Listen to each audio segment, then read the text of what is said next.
Hello and welcome back to A Better World. This is your host, Mitchell J. Rabin, and I'm very glad you're joining us again today. Today we're going to have a very interesting show. We're going to be dealing with some of the most difficult issues we have in our society, among them, I should say, especially those among children. Children who are disadvantaged in any number of ways, according to the ordinary way of thinking, children with disabilities, children who have different types of emotional, psychological, and physical problems, with cognitive functioning, with developmental problems, physically and emotionally, children who are resorting to violence, sometimes to self-mutilation. These are problems that are seemingly, typically, intractable. But it's not true. There has been the development by our guest today, Pat Gesualdo, of the use of the drum, the ancient instrument that has been with us from time immemorial. In this case now, through Pat's invention, as a therapy that is helping kids and others who are autistic, who have serious developmental problems, physical issues, retrain their brain, their synaptic activity in such a way that these types of problems, serious as they are and seemingly intractable as they appear to be, are not. And these children and others have been restored through restoring their brain to a whole other level of physical and cognitive development. It's brilliant. Pat is known for this groundbreaking drum therapy and for his celebrated nonprofit organization, D.A.D. Yeah, I love that, D.A.D, which stands for Drums and Disabilities. New York City Mayor Michael Bloomberg's administration and the New Jersey Department of Education Commissioner helped Pat to launch D.A.D. in 2004 as a special educational program in both New York and the New Jersey school systems. Psychologists, neuroscientists, teachers, law enforcement agencies, child protection agencies, physical therapists, occupational therapists, and behavioral therapists in over 15 countries are currently using Pat's revolutionary drum therapy techniques in their schools, mental health facilities, hospitals, and therapy centers. This effort helps disabled children and adults develop physical and cognitive functioning. Pat was also invited to the White House in the G.W. Bush administration in an effort to help bring his pioneering drum therapy techniques to help wounded troops, soldiers, throughout the United States. In 2012, under President Obama, the United States Department of State brought Pat to the West Bank region of Israel to help disabled Israeli and Palestinian children with his groundbreaking techniques of drum therapy. Pat has been the lead story on NBC, CBS, ABC News, and other major media outlets on a global basis. He had a 4-page feature interview in Modern Drummer magazine and featured in other major media outlets as well, such as WABC-TV, MSNBC, ABC-TV, CNN, USA Today, NBC-TV, the LA Times, the Wall Street Journal, the New York Post, Fox Morning Show, and now, without further ado, A Better World Radio. So, Pat Gesualdo, I want to welcome you to A Better World and just to applaud you from the beginning for your outstanding work. And it's so good that you have been recognized and are able to help so many people across the world in this, as I said, seemingly intractable space. So thanks for being on the show today. Well, thank you so much for having me. It's a great honor to be on the show and to have an outreach to all of your listeners. Yeah, well, good. I really would love you to take us step by step about, number one, how you came about this, what your own personal story is, and the way this is now beginning to literally flourish, not just in the United States, but elsewhere, and then we'll also get into some of the science. How, Pat, did you first come into this? I mean, we all know about music therapy and the healing nature of music. It's actually been with us, well, it's been with us for many thousands of years, but even the science has been demonstrating to us for certainly the last 50 to 100 years the healing therapeutic nature of music. But what you're doing is it's related, but actually rather significantly distinct. So we'll get into that too. But what is it about drumming that first attracted you and then became the basis of your therapy? Well, for whatever reason, I wanted to be a drummer from a very early age. And really, to this day, I really don't understand why, especially the fact that I had a severe battle with a disability myself as a child. So those what two type things of right disability? There. Well, originally doctors thought I might have had cerebral palsy. Thankfully, I didn't. But I didn't speak till I was about 4 years old, and when I tried to speak, I had a severe stuttering problem, so I actually couldn't speak. I had braces on my legs from my ankles to my knees because I had no fine motor skills and no coordination, and I was also severely dyslexic, so I couldn't read.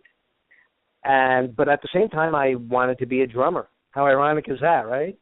Yeah, very interesting. And nobody knew, you never had a diagnosis that you felt really hit the mark? Do you have other siblings that have any kinds of problems of the sort? No, sir, I do not.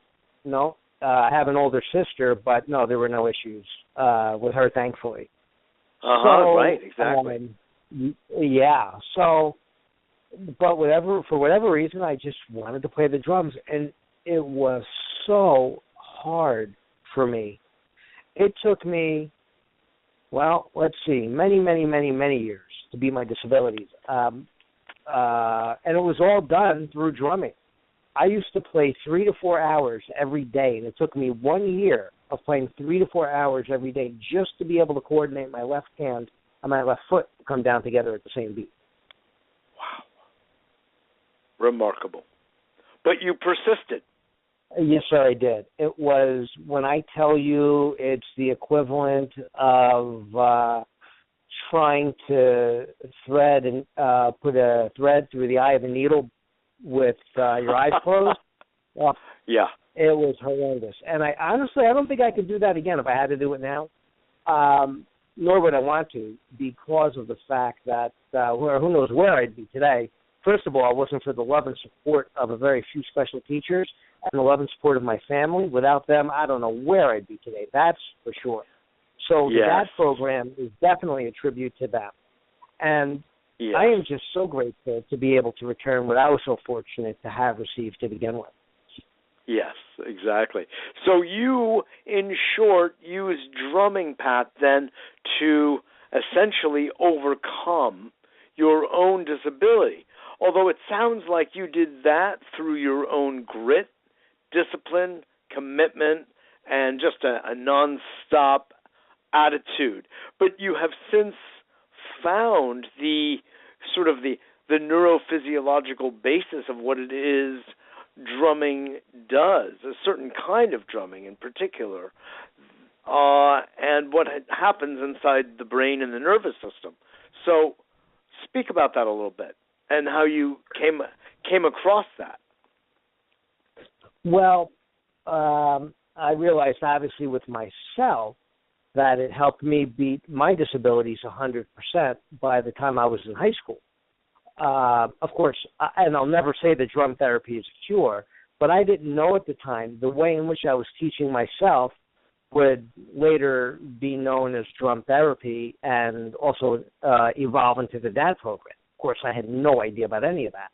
But how it kind of stumbled upon it is that when I graduated college, I opened up a private teaching practice of teaching the drums. I was also a very accomplished professional drummer, which I guess I can say I still am.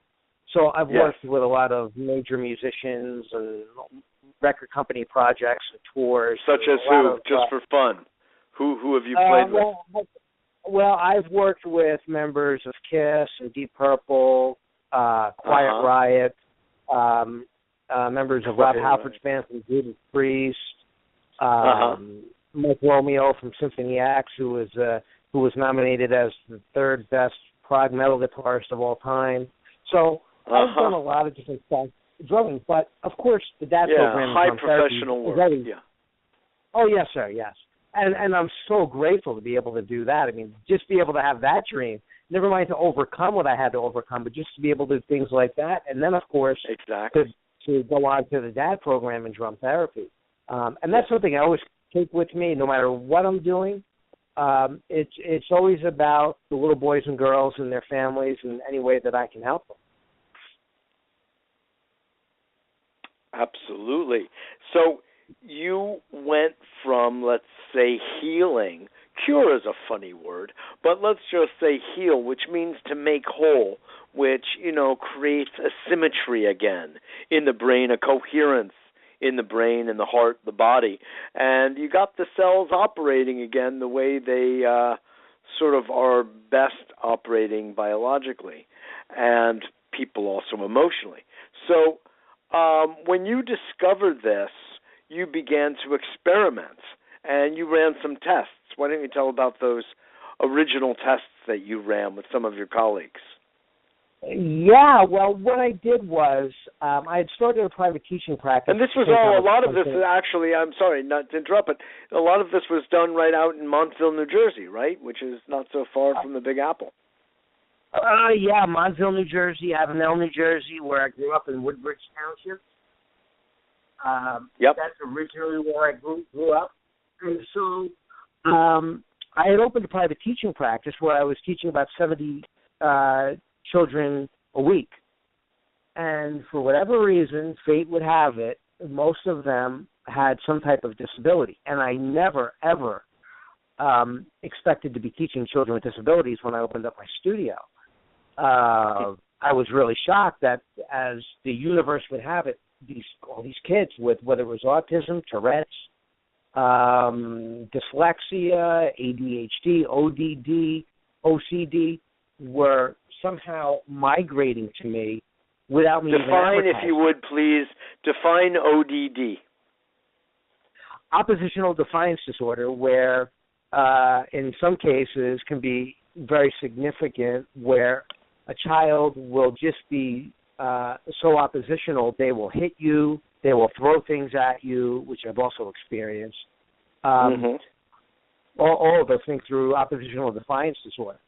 It can be very mild or it can be very severe. So I've had kids with those issues as well, with behavioral issues. And I'll get into that. Well, the DSM-5 defines it as, the psychiatric Bible. DSM-5 defines it literally as, quote, a pattern of angry, irritable mood, argumentative, defiant behavior, or vindictiveness lasting at least 6 months. On one hand, it's very real. There are kids who behave this way. On the other hand, being at certain ages, it's healthy to be defiant. I just want to make that point. But anyway, please go on. We're talking about obviously a serious imbalance and an extreme condition of this kind of defiance. So please go ahead. Yes, yeah, and it's not just, and very well put, that it's not so much just a child lashing out at his parents as he becomes a teenager or she becomes a teenager. It's a much more serious problem. So even children with muscular dystrophy, cerebral palsy, Down syndrome, Tourette syndrome. So I had many of these students, and I was noticing that the way in which I had helped myself so many years earlier, I was helping these children to develop retention, fine motor skills, sensory integration, social skills, and physical and cognitive therapy and functioning. So I was. But they came to you for drumming lessons, correct? They wanted to be drummers just like you. Yep, and I had no idea, never once, and not that I was ashamed of it, but I just never thought of, doing drum lessons for special needs kids, so I never promoted that in any way, shape, or form. I always kept that to myself. This is just a rather, how do I say, synchronistic miracle of life. I mean, you had gone on, sure, you had that very, very challenging childhood and overcoming your own disabilities, which you managed to do through drumming, but then you went on to become a professional drummer with music as the focus and the intent, not being therapeutic. But when you had your own practice, your own giving lessons, it ended up that the people who were coming to you, out of 70 a week, most of them were actually disabled or ill in one form or another. I mean, how did that happen? It's an amazing universe just to contemplate that one thought. But I don't want to interrupt you. I'm just musing on the way things work in this universe. You know what? It surprises me too. Not to sound narcissistic, but it really does, and that's why I talk about somebody meant to do something, right? And I'll tell you, I take that so seriously, Mitchell, because right now, and especially over the 11 years that I've had the D.A.D program as an official nonprofit organization, but over 20 years of doing drum therapy, something I take very seriously. So I'm not so much worried about having to be in a major band or playing in Bruce Springsteen's band or something like that. Well, that's all fine and good, but I know what I was meant to do and what God wants me to do. I have to say that. And so that's why I take it so seriously, because it's astonishing when I look back, and again, not to sound narcissistic, but of what I had gone through and to get to where I am today and knowing that fight. And I think that's what helps so much, helps these children and these parents so much, is because, you know what, I was one of those kids. I know what those kids go through. I know what their parents go through. Nobody was there for me. Nobody was there for my parents. So I know how hard it is all the way around, whether you're trying to go through school, whether you're trying to develop an IEP, which is a special education curriculum, right down to actually physically trying to write, physically trying to walk, or trying to read. Exactly. I mean, there's nothing narcissistic whatsoever in what you're saying, not at all. Maybe what you were thinking about is egoic, but not that either. This is so obvious an example of when someone is called to perform a certain kind of role in this world. The elements conspire together to line it up. So of all people, of those 70 or so that were coming to you at that period of your life, were disabled. Many of them. I don't say all, but so many. And through that, is it so then that you began to evolve a system that would not only teach them how to drum, but would also begin to create the healing effect in their brain and nervous system that you're referring to? How did that develop? Well, I realized that the way in which I was teaching them was helping them to some degree. And I never say drum therapy is a cure, but it was healing them. It was helping to some degree. Now, in my case, it absolutely was a cure for me, no two ways about it. And I'm so grateful for that as well, let me tell you. Of course. And it was so much work. Oh, my goodness. As I said, that was just so difficult. I just can't even begin to explain how difficult it was on a monumental level. But anyway, So when I realized that I was helping them develop retention, coordination, social skills, I said, wow, I think I'm really onto something here. So I had started doing some research and monitoring them, the students that I had over a year, and seeing how they were progressing in various cognitive and physical ways. And then I put the program together. I sat down with Mayor Bloomberg's administration, and I said, listen, I said, I would like to put a program together, and I know I wanted to do three things. I wanted to help children, I wanted to help teachers, and I wanted to help parents. And I think we could do it starting as a school program. So they're like, well, what do you think you want to do? I said, well, let me just go in and do it. And I went in with drum pads for one class, drum pads and drumsticks, worked with 10 kids. And from there, I developed the modalities of drum therapy. And then from there... Right in the school system. Right in the school right in the school system. School system, okay, yeah. To be example, to be specific, PS 282 in Brooklyn was the very first school we were in. And then, of course, it came over here to New Jersey, done an interview with New Jersey Educators Association magazine. And then from there, that's when it really took off. And the Department of Education Commissioner for the state of New Jersey at the time also helped me on this end to get in contact with teachers. And, of course, the Teachers Magazine helped. And then I started getting all these calls, and then from teachers. And then it just branched out from there. And then I started getting calls, which is also amazing, from people all over the world, from doctors and neuroscientists and occupational therapists and physical therapists and drum teachers and speech therapists, and saying, and how that happened, if you ask me to this day, I have no idea. And like I said, if I really tried to plan that myself, it probably would have been a miserable disaster. But it just went, and then I started getting calls from all over the world. And I was like, how is this happening? I don't know, but I'm just going to go with it.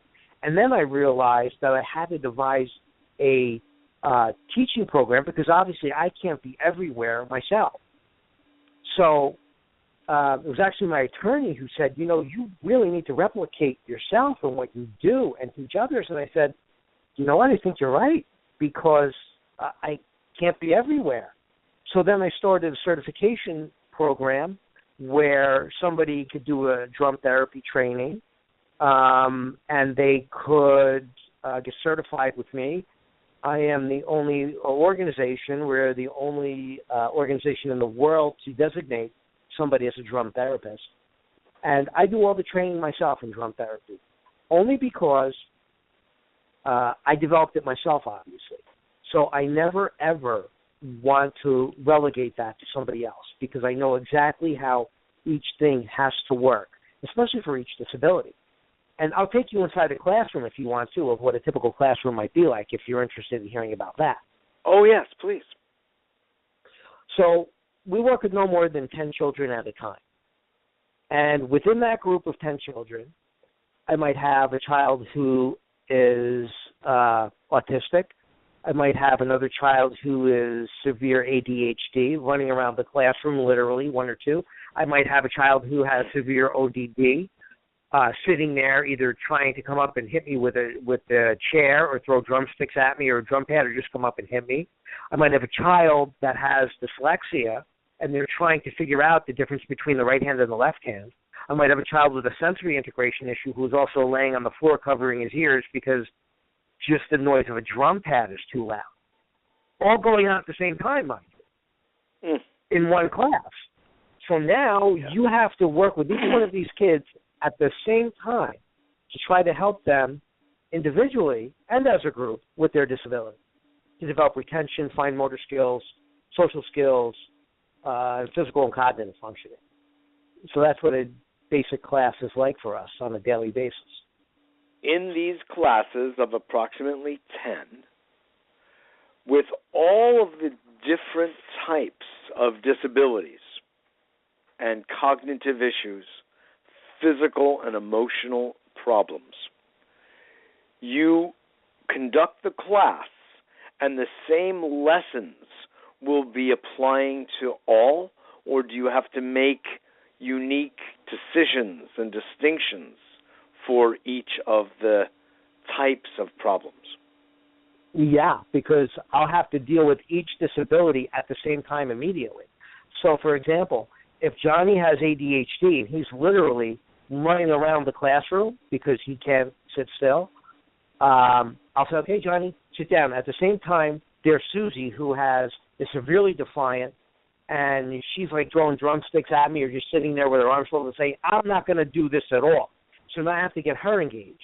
Then I have to get the other child who may have dyslexia and try to help them figure out the difference between the right hand and the left hand, and several other issues that may occur. Is it one size, once you begin the rhythms, is it one size fits all, or do you have to vary the patterns per, let's just say for the moment, diagnosis, per child? Yes. You do. You have to vary it. Okay. Yeah. So while you're working with Susie, what's Joey doing, or Johnny?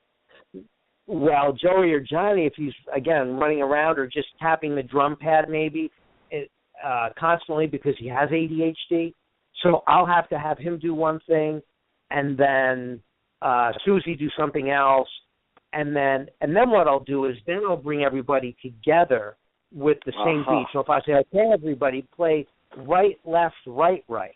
Now I have all these things happening at the same time within one beat of right hand, left hand, right hand, right hand, right, left, right, right. I now have to deal with that pattern with all these various disabilities. So, and then help them, each one of them, to be able to play the right, left, right, right pattern. Okay. So it does, even though it may start off as sort of separate patterns, it looks like it begins to become more of a cohesive whole as the time passes in the classroom. Yes, and it's it's helping then focusing on each one of those kids to help them with that right, left, right, right, to be able to help them overcome their own issues, whether it's Susie having dyslexia or Johnny having ADHD. So it's quite a challenge, but we've had some great success stories. Yeah, definitely. Well, I'd like to share with the audience, Pat, a little bit of this article that from Surrey, England, and Montville, New Jersey, a couple of short paragraphs. For people with autism and cognitive disabilities, the synapses in the brain ineffectively communicate with each other. Playing repeated patterns of music can retrain these synapses and can help these people reestablish the correct synaptic pathways. The study was conducted by several top research directors and scientists, including yourself, at and the head teacher for the Woodland Grange School. Playing repeated patterns of musical rhythms, the researchers refer to as drum therapy. It has helped the study participants to retrain the synapses in the brain and develop physical and cognitive functioning. The study participants in our school, quote, behavior, self-mutilation, and have achieved 100% attendance record as a result of the drum therapy research, says head teacher Colin Jenkinson. Their parents and I are in total disbelief of their success. That's remarkable. One last paragraph. Several clinical research studies prove that drumming is beneficial in the treatment of disabilities. To test this theory, the investigators for this study tested 5 children ages 9 to 15 and 4 adults between the ages of 30 and 55. The participants had autism, ODD, dyslexia, and violence, plus behavioral issues. The researchers measured the participants' ability and behavior and exposed them to specific methods of drum therapy. All of the participants' abilities were severely limited since birth. One adult, Johnny, was extremely limited, nonverbal, severely low functioning with no coordination, and needed assistance with walking. One adult, Larry, had autism. One adult, Joe, had violence issues and was low functioning. One adult, Andre, had ODD. 3 children had ADD and dyslexia. One child had violence issues and engaged in frequent self-mutilation. 2 of the children had violence issues and low school attendance records. 6 months into the study, the nonverbal adult Johnny could count to 10 verbally and do cross, opposite hand, and foot patterns at the same time. The one child completely stopped self-mutilation. The 3 children with ADD and dyslexia improved their retention and coordination. 2 children no longer had violence issues and achieved 100% school attendance records. That's just remarkable. Nobody gets 100% in anything. And I have such a big smile on my face right now, Mitchell, because I remember each one of those people, as you mentioned, especially Johnny and Andre, just amazing. And just there was John. When I saw Johnny actually being able to do a right hand and a left foot at the same time, and he couldn't barely walk. He had no coordination at all. And yes. Andre, who was severely handicapped, his hands from his physical disability is almost like his hands were backwards. And I'd have to hold up the drum pad so that he could move his wrist backward in his wheelchair, and that I could hold the wrist so that he would hold the drumstick and play backwards. It was amazing. Remarkable. Remarkable. It was just unbelievable. And like I said, I am just so grateful to be able to help in just some small way. It sounds like more than a small way. You are listening to A Better World Radio with Mitchell J. Rabin. We are on every Wednesday evening at 6 p.m. Eastern Standard Time, as well as it can be listened to in archive at our website, abetterworld.tv, abetterworld.tv. We have a weekly free newsletter, so please go to that website and sign up for it. Love to have you part of a Better World community and family. Today we are speaking with Pat Gesualdo, who is the founder of D.A.D, the Drumming and Disabilities organization, a nonprofit research organization, and in Montville, New Jersey. He's helping people across the world, 15 different countries, using what he developed as drum therapy, and it is retraining the brain in ways that these very serious issues, from physical disabilities, low cognitive functioning, violence, self-mutilation, autism, these are being healed with stunning success. So tell me more of the track record that you've developed, Pat, now that the programs are in 15 different countries. Tell me something more about the numbers that you have seen come through now that it's been in action for some years. Yeah, it's wonderful. And there are some success stories, like you had mentioned, that also stick out in my head, especially besides Johnny and Andre. For example, there was one little boy that I worked with who was 9 years old. He was autistic. He could speak to some extent, but not too much. He could never express that he was hungry. He could never express how he felt. So one day, I get a call from his grandmother saying, "Pat, you'll never believe what Tyler just did." And I'm like, "Oh, I can only imagine." "Okay, what did Tyler do?" "Well, last night, at 10 o'clock, he went into the refrigerator, picked up a dozen eggs, smashed them on the floor, and said, 'I'm hungry, I want to eat.' And then this morning, he took a cup and put ice cubes in it and said, 'I'm thirsty, I want a drink.'"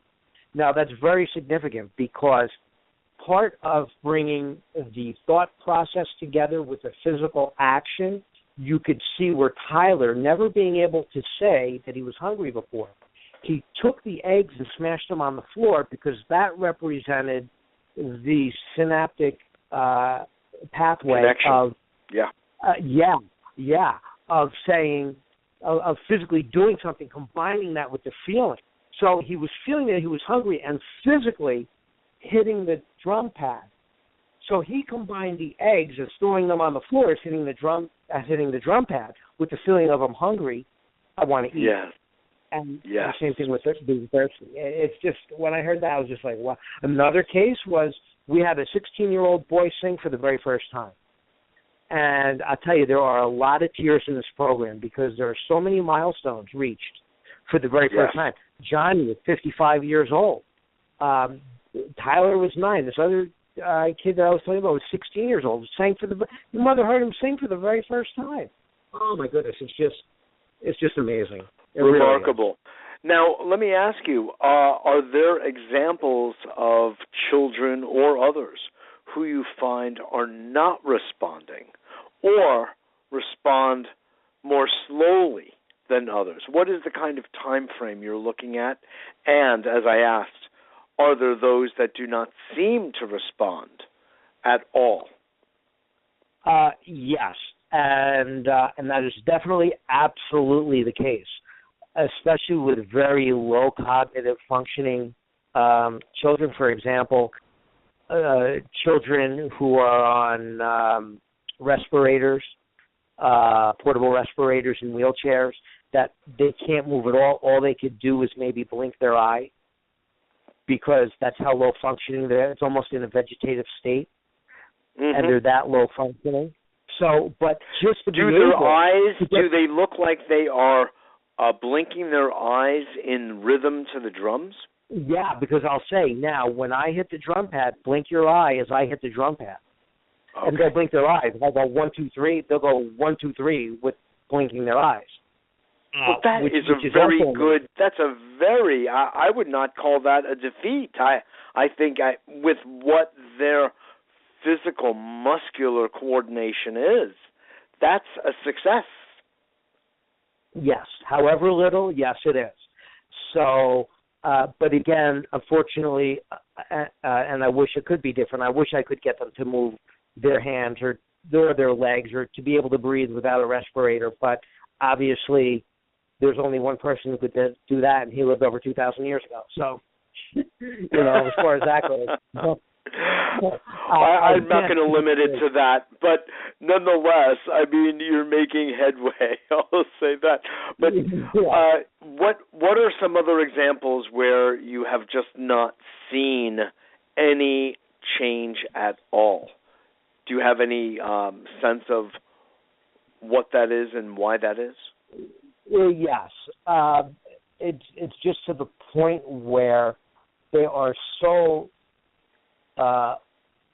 their functioning is so low, their functioning ability cognitively and physically, that it's just impossible for them to do anything. But, again, if I can get them at least to do some part of a command or a rhythm or a beat or something like that, to me, like you said, that is a success. That's all they can do. So, well, unfortunately, if we look at the issues around violence and around things like self-mutilation, these are so serious and are considered, of course, to be psycho-emotional issues, sometimes in utero, sometimes thereafter, and are associated with parenting frequently, not with a physical disorder. Low self-esteem, poor self-image to the extreme, etc., etc. So that, would you say you are achieving success in those kids that have those issues with some consistency? Yes, especially with our research study out of Woodland Range where the kids actually stopped cutting themselves. Oh, I was so happy to hear that. The self-mutilation. And I'm just glad that it's something they can attach to and that makes them happy. Even if they are, even if we get back to the low-functioning standpoint, even if they can't do anything but they just smile because they're having fun, just to make somebody be able to smile is just... in that absolutely, but what you're doing is, and I completely appreciate that. What's going on here, Pat, by the sound of it, is something very physiologically profound in the drum patterns that you are teaching them. It's having this kind of salubrious effect on the brain, a therapeutic effect that is bringing together. I mean, in the eggs on the floor is an association between feeling and thought and an action. And that is remarkable. So it's like you're taking what were disparate neural activities and wiring them together. So it sounds like you're promoting the natural associative function that the brain ordinarily engages. But in these cases with these kids, for whatever reason, it's not working sort of normally until, that is, you start working with them. And the drumming process is bringing this into alignment. Does that make sense? Yeah. Yeah, it absolutely does. And you put that way better than I ever could have. So thank you for that. And I really do mean that. And yeah, and it's even the social patterns where you get a child who, another amazing thing is from the social aspect, where you get a child who is just either too shy or does have an opposition to doing anything, and you break them apart in the classroom. And I take 2 kids at a time or 3 kids at a time, and I say, okay, you're going to develop one beat together. This group is going to develop, 3 of you are going to develop another beat together. And at the end, we're each going to show the class what we came up with. And then I'll pair off I'll go with the first 3 kids, the second 3 kids, the third group of 3 children, and work with them individually for a few minutes.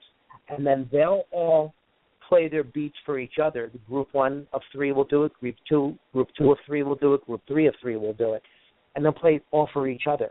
And it's amazing how those kids that wouldn't even want to play with each other on the playground in school are now helping them. Okay, Susie, hold the drumstick a little bit tighter so that you can get a better grip. Or if I'm telling them to do a beat, they actually help each other. And they'll actually get up and stand in front of the class and be able to help me teach a class, because there's part of the program where I have them work with me as they're a conductor or they're a teacher. And it takes a while. Now, some of those kids are just so afraid. And this also goes to sexual abuse as well. We had one girl who was sexually abused who could not look at a man. She would hide her face from every male person that she saw, literally. And I finally was able to bring her out of that and stand in front of the class. I mean, she would actually put her head in her shirt, put her jacket over her head. Anytime there was interaction with a male teacher, she would only respond to female. So then I got her to stand up with me and work with the male students. How amazing is that? Oh, unspeakably. And you being male. Yeah. And let me tell you something. You asked me how long it takes. That took months, because she would just sit there with her head in her jacket for months and not even look at me, not even talk to me. Just sit there with or her jacket over her head. And I would still work with her. It's okay. I'm going to help you. We're going to work together. We're going to do some patterns, until she finally one day took her jacket off her head and looked at me in the eye and was able to do the drumming with me. And then eventually I graduated her from there to then working with the class. And that was in the class. It's just so beautiful. But she would have to walk down the hallways in the school like that. And she'd have to have an aide guide her because she couldn't do it. So it's just things like that I'm just so happy to be able to help them. So heart-nourishing. It's unbelievable. There are hardly words to describe how moving this work is. Question, Pat. When you have taught other teachers, psychologists, educators of all sorts, others, to conduct classes with drum therapy, have you seen the same types of results that you've gotten yourself directly, or has there been a change?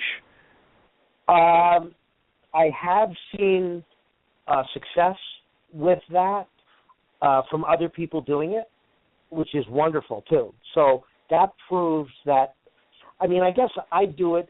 I can't say I do it in a different way than somebody that I train, because I try to train them in the same exact way that I do it, but it's always going to be inherent within me when I do it, because I guess I developed it that way. So it's not like a manufacturing line, for example, you know, right, where everyone is going to have, each teacher is going to have their own style. Yes, well, then I try to make it cookie cutter, because when you're trying to retrain the synapses in the brain, there are certain things you have to do. And in order to achieve that success, there are certain modalities of drum therapy that need to be done so that it will help to create that advancement, of course, in that success. Mm-hmm. So having other people do it, yeah. And I think it's great, because I developed drum therapy so that you don't have to be a drummer to do it. That's why doctors do it and speech therapists do it without even ever knowing what a drum is. And it takes some time to train them, of course, just as it does maybe a drummer who has no idea the physiology side of things or the cognitive side of how the brain works. So bringing those two things together sometimes can be challenging. And drum therapy isn't for everybody. Not everybody wants to do it. But it is amazing that I'm able to teach them in that way, and then see them progress and nurture the drum therapy movement and expand it. Absolutely. Now, do you give me the best understanding that you have of what the rhythms that you're teaching, what they're actually doing to the brain, as best as you understand? You've been interacting with neuroscientists now for a few years. What do they think is going on with these patterns and how they are retraining the synaptic activity? Well, I think it's the way I approach the pattern to the child or to the student, to the participant, for example. Uh-huh. So somebody with autism, I can use a specific example to your question. So let's say somebody with autism, for example, and they're looking away, yet I still need them to hit the drum pad. But if they're looking away, they're not going to be able to concentrate on the drum pad. So what I'll do is I'll take two drumsticks, one in my right hand, one in my left, and make like a field goal, like a goal post. And I'll have them look within those two drumsticks, within that space, and stare me right in the eye until they can then look down at the drum pad. And I say, no, follow me. And then I lock into their eyes, and as I'm moving down, boom, to hit the drum pad. And so what I'm training them to do is focus. And at the same time, which is also pretty amazing, and I saw this within myself only years later, is that all the senses come together at the same time. So that's why a school psychologist will ask me to diagnose a class. And I'll come out 5 minutes later, and literally I will have every diagnosis of what a child has, even if the school psychologist didn't get it, because I'm able to see things and how they react, which they never knew. And they're like, well, that's amazing. Well, I say, well, Johnny has this and Susie has that. Well, how do you know that? I can say, well, because they didn't do this way, this happened this way, they couldn't process this, they processed this but in that way, and they physically couldn't move this way, so therefore they have this, or that. So interesting. So interesting. And with autism, with autistic kids, you've had persistent, consistent success? Yes, especially the one. There's so many different. Boy. There's so many different types of and levels of severity of autism. So you're saying full spectrum? Yeah, full spectrum, and that was the one boy who was 16 years old that sang for the very first time. And that I just worked with a beat and a pattern and singing out loud, and he just could not get him to do it. He could not. It was like trying to break through concrete with a toothpick. And then finally one day there he was, and then months later he just started singing. His mother just happened to be there, and she just started bawling, and I started crying. It's like, oh my goodness, and that's why I say there's a lot of tears in the program, because you see them reach these levels for the very first time. It's just amazing. Exactly. It is beautiful. It is beautiful. And again, physically handicapped people. I know that there's low and there's low, near vegetative. But above the low, again, you have seen people even with cerebral palsy? Yeah, my issue, when I had to have my braces, and at the time when I had the braces on my legs, do you remember the braces where they had the cup and they had the metal rod coming down the side and then the shoe that you would fit in, and it was one metal piece, very, very heavy? And I used those to actually have to go. My doctors had to use those with me. Right, left, move my right foot, bring it up, bring it down, balance myself on a board, 1 foot on the board, 1 foot off the board. And my sister was always afraid to tuck me into bed. My sister's 4 years older than me. And she was always afraid to tuck me into bed when it was thundering or lightning outside, because she was always afraid I'd get struck by lightning from the metal braces on my legs. Wow. You'll be okay. I'm not going to get struck by lightning inside the house. But she was always terrified of that. But remarkable. But so you have seen success in those types of really rather regressed people. Yeah, even the littlest bit, and sometimes not at all, because as I mentioned, it is so much of a vegetative state that they can't do anything. So I will say, okay, try to, and that's not going to stop me. I'm going to say, okay, just move your finger an inch off the desk or off your armrest of the wheelchair. And many times, of course, they just can't do it. But that doesn't stop me. I'm still going to try to help them do it, and I'll go over. Now, many of these cases I mentioned with Andre in the wheelchair, I will actually help them to. So if they can't physically do it for a child who unfortunately is paralyzed in a wheelchair, I will actually go, and if I say, okay, go right foot, left foot, left foot, I will go over and move their leg, lift it up, right foot, left foot, right foot, left foot, even though they physically cannot do it. But they enjoy it at the same time, which is great. Surely. Now, are these most of the children? No, I was going to say, so even if they physically cannot do it, at least they're getting some enjoyment from me helping them do it. By all means. Now, are most of these kids on medication of one sort or another? And if so, how does that affect their ability to get retrained? And have you worked with kids that are not on medication at all? And is the improvement more rapid? That is a great question. Yes, working with children with medication. I always look at drum therapy as an additional therapeutic intervention. And some of those kids, while I don't like medicine, they always tried to get me to take medicine as a kid, and I never did. For whatever reason, even though I didn't have hyperactivity. You're a smart kid. That's why you were a smart kid. I just never, ever wanted. I was like, just no way, not going to happen. Yeah. And so, but a lot of these kids obviously do need medication, and I understand that. So I look at it as a therapeutic, additional therapeutic intervention, and if it can help with their medication, with the effect of the medication, that's great.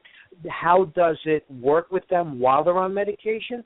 Well, it can help a child with ADD to focus, for example. So if somebody's on Wellbutrin and they're trying to use that to try to concentrate as hard as it is, for example, I'll give you a perfect example. Just yesterday, I have a 9-year-old little boy with me, Eddie, and I was trying to get him to do, my drum set has 6 tom-toms around it on the front.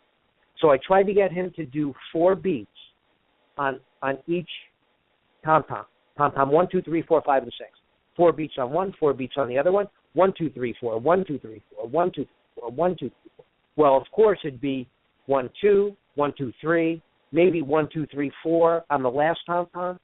Finally, I got him to go slower, to go play all 4 beats, 1, 2, 3, 4 on each tom-tom, all across all 6 of them. And then I tried to get him to go to 5, and that's when he just started jumping up and down and carrying on because it was too frustrating. I took him right to that point, and then I had to back off. But again, a lot of times that has to happen. Now, he was not on any medication. So, again, being able to get him to do that, maybe he would not have been as frustrated if he was on medication, but that's where the therapeutic intervention, the healing part of it comes in, because even though he was not on medication, I was still using the drum therapy as a form of medication to help him concentrate to do the 1, 2, 3, 4. Yes. Now, we're going to work over the months now and see in weeks and days to see how long it takes me to get him to do 5 and even 6, and maybe even 10. Now, he may or may not be able to do that, but we'll find out in the future. But you're pushing the envelope, and then there's, in Chinese medicine, with which I'm familiar, it's like pushing what we call extreme yang, the outward action, and then it reaches the point where it switches and shifts into the yin, which is the receptive and the recessive and the non-doing. So you go to the extreme of one, and then there's a decontraction or relaxation where the parts that got pushed become reintegrated, and it allows then for future progress after the resting. It's like sleep and activity. It's the same kind of metaphor between action and inaction. It's like exercising. You press and push the muscles to a certain point, to a limit, and you can't really do more, and then you relax. And that relaxation is as important to the breakdown first, and then the building up of the muscle as the actual exertion itself. Yes, and in my case, with the cognitive development, perfect example for somebody with ADHD or severe ADHD. The one thing I'll do, yesterday too, before my private student, I was at one of the schools. And there was one group I had of 6 kids that were severely ADHD. I mean, they couldn't even sit down. They had to get up and run around the stage of where we were, because we do it in one of the schools that has a performing arts center. So there's a stage, like a 40 by 40 stage. So they're all running around. So the first thing I do, I get them to say, okay, everybody pick up the drumsticks and play as fast as you can. So you have to desensitize them in a way. Then when they're desensitized, I can reach in and grab them, because their brain now, they're in that calming effect of it. Yeah. So then that's when I can reach in and say, do me a favor, go right, left, right, left, right, left, right. Then they can do it, because normally if they were just in there without desensitizing them, so to speak, right, they'd just be playing. So if I say right, left, right, left, right, left, right, there's no way they would do it, because they'd just be playing as fast as they could. So once I bring them to that level, to desensitize them, to get that out. Now, sometimes I have to stop 6 or 10 times within a half hour, because the ADHD is so bad. So I'll say, do a pattern with me, like We Will Rock You, for example. And then the last one, you click the sticks together. So it's click, click, right? So a lot of them can't even do it. They're still walking around, running around, whatever. But once I tell them to play the drum pad as fast as you can, okay, stop with your hands. Now just your feet. Sit down and just move your feet as fast as you can, like you're running in place. And now I can reach in. Now they're desensitized. I can reach in and grab them for a little bit and get their attention and get that synaptic pathway to now start developing the correct way. And that's when you do it. You're almost like distracting them from their disability is what's going on in a way. Yes, exactly. That's a very good point. It's a very good point. And the definition that they now have operationally, that they are ADD, that they are ADHD. How do they know? People keep telling them. Their parents tell them, the doctors tell them, everybody's telling them what they are.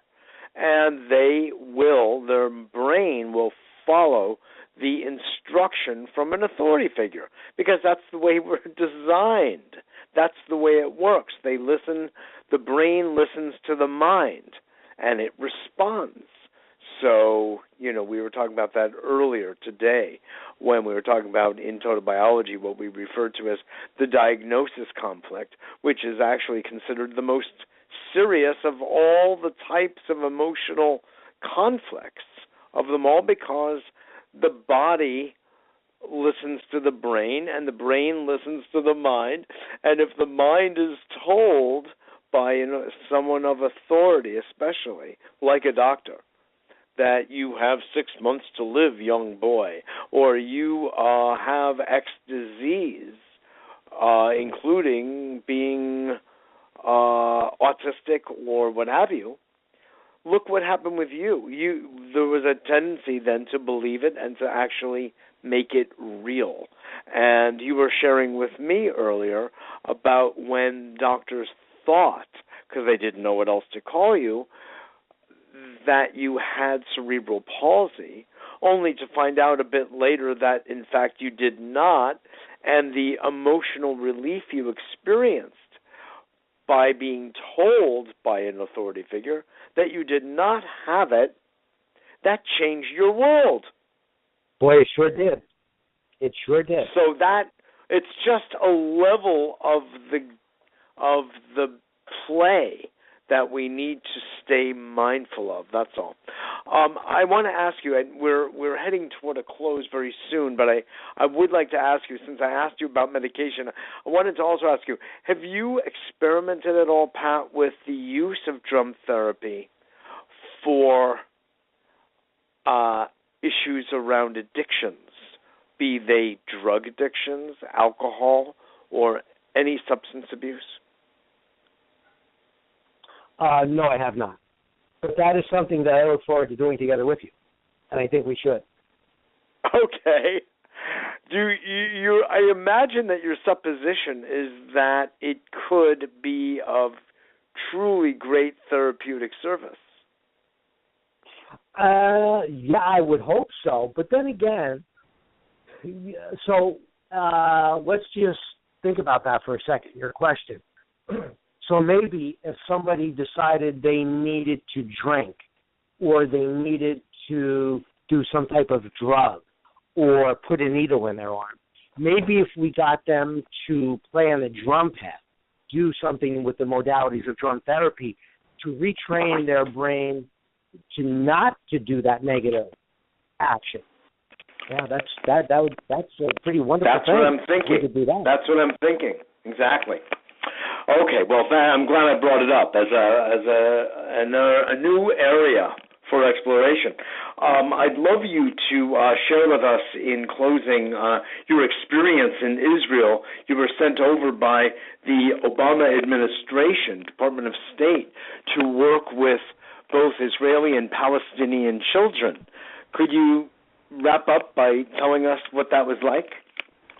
Well, yeah, we had also one of our therapists go with us as well, and that was pretty amazing. We sat in a community center where the program was done and working with those kids, and it just goes to show that, yes, okay, they spoke English somewhat, but even, I guess, music really is the universal language, because if a child or anybody from wherever around the world, different language, different culture, if you do one hit on a drum pad or two taps on a drum pad and they see that and follow you, that's pretty amazing too. So that helped in that situation because we were then able to gather and really help in the West Bank region of Israel where there are Palestinians that do live there. So to bring those kids together, too, in such a positive form, that was such a great honor as well. Really was. Oh, boy. Such beautiful peacemaking, you know? Yes. That's what you're doing. That's what you're doing, among the other things. Well, I want to just thank you so much for your good work, Pat. It's remarkable, and I really hope that we can spread it far and wide into the far reaches of hospitals and clinics and research centers and school systems where where violence and the issues around self-mutilation and ADD and autism, which is on the rise across this country for lots of reasons. We're not going to go into that here. But your work is becoming ever more important. So thank you. And your organization is also a nonprofit 501c3, so let our audience know how they could get in touch with you in case either they have children or adults who could use your services or know other teachers or psychologists or schools that would like to get trained in your systems, or people who would just like to support your good work.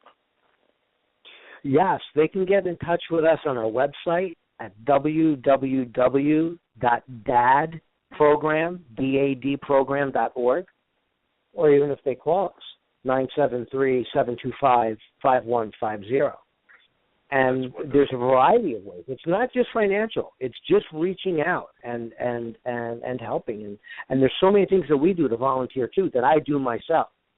So it's not all about the money. Money is important, yes, but I do a lot of volunteering, too. Oh, right, sure. It's not about the money. No, not at all. That's just an energy to help keep things going, including us. But I can't reach more people. Right. And we can't reach more people unless we have people help us reach those people. So if there's anybody listening that wants to contact us, we'd be more than happy to speak with you. Absolutely. That's wonderful. That's one of the roles A Better World Media plays, is helping bring the sung and the unsung heroes of society out into the world and broadcasting their good work so others can hear and benefit.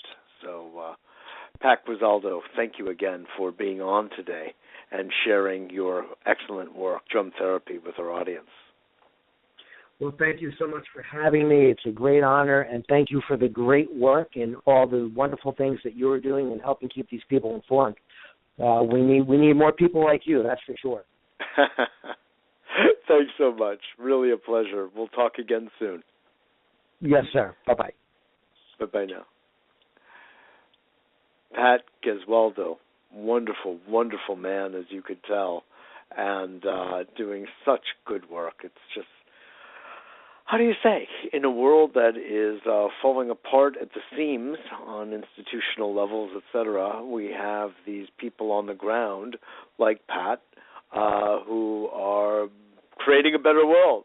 Indeed, really are. And the good news, folks, is that there are millions and millions of people who are deeply good-hearted souls who are doing extraordinary work, creative work, to support their local economies, their local villages, their local towns, their families, and innovating on all levels, from this inner ecology, inner ecosystem, I like to call it, work that Pat is doing, a lot of the work that I do, of course, as well, with counseling and coaching and psychotherapy, holistic, and working with energy, the life force itself, with Qigong and mindfulness meditation, stress management. And then looking at the outer world, so to speak, outer world, where we need to redefine and re-foundationalize the basis of our society, its energy use, its outer energy use, as well as its inner. And it's happening. Renewable energies are growing, and people are getting the message, and things are beginning to change in a very, very positive way. So, with a note of hope in the middle of the collapse, I want to say, if we keep coming together and building community, a lot can happen. Also, just in respect to the good work that Pat Gesualdo is doing, I just want to say a word about a film. I interviewed the social worker who is behind this amazing documentary, which you haven't seen, I would certainly recommend, called Alive Inside. And I covered that when I was on Progressive Radio Network with Progressive Film Hour with Mitchell Rabin a year or two ago. I did this interview. And it was about playing music in senior centers and nursing homes where the people were essentially without much life force, heavily medicated, i.e. drugged, and some of them couldn't even remember the name of their own child or recognize their child. Varying levels of senility, of Alzheimer's, etc. When they were played on an iPod, the music of their era, oftentimes, big band music and the like, they came alive so magnificently. It was like, not overnight, it was within seconds. Some of them started to tap their feet and snap their fingers and sing along. Words from 20, 30, 40, 60, 70 years before were right on their lips. So music, my friends, has such a powerful influence. It's a form of DNA, of linguistic, of sound DNA that speaks to our cellular life as well as to our spirit. And I feel that Pat is reaching and accessing that kind of energy with his great work as well. So just to remind you. Well, I thank you so much for joining me today here at A Better World and honoring this powerful, powerful technique. And if you know people that should hear this show, please forward them the link and contact me at mjr@abetterworld.net, the direct personal email address, mjr@abetterworld.net. I so appreciate your feedback, your comments from all of our shows, this and others. Please share, and that helps us improve what we're doing here at A Better World Radio. We're also on A Better World Television in Manhattan in the Big Apple every Monday evening at 7 p.m. at this point, and you can watch it on television if you're in Manhattan or on our website, abetterworld.tv, if you're outside of Manhattan. Just by clicking through at the top of our website, you cannot miss it. If any of you are interested in my coaching, consulting, counseling, stress management services using biofeedback, or want to join our group in New York City, please do. I'm looking at doing this also online, kind of a teleconference kind of video, Skype type of thing, and that would allow people from across the world to really join in on the group work that I've been doing called the Better World Workshops, A Better World and Heaven on Earth. So you'd be most welcome to join us when I get that mounted. And for that, we do live on contributions. We are also a nonprofit 501c3. We do have a donate button right on our website. However, for larger donations, please contact me at that same address, mjr@abetterworld.net, or 212-420-0800, 212-420-0800, and we can talk about that. But for donations of under $500, certainly you can use our PayPal donation button and do so as friends and family, since we're a nonprofit. It qualifies, I'm quite sure, and all will be good. And we so appreciate your participation and contribution in any way that you can. Thanks again, and I look forward to seeing you all next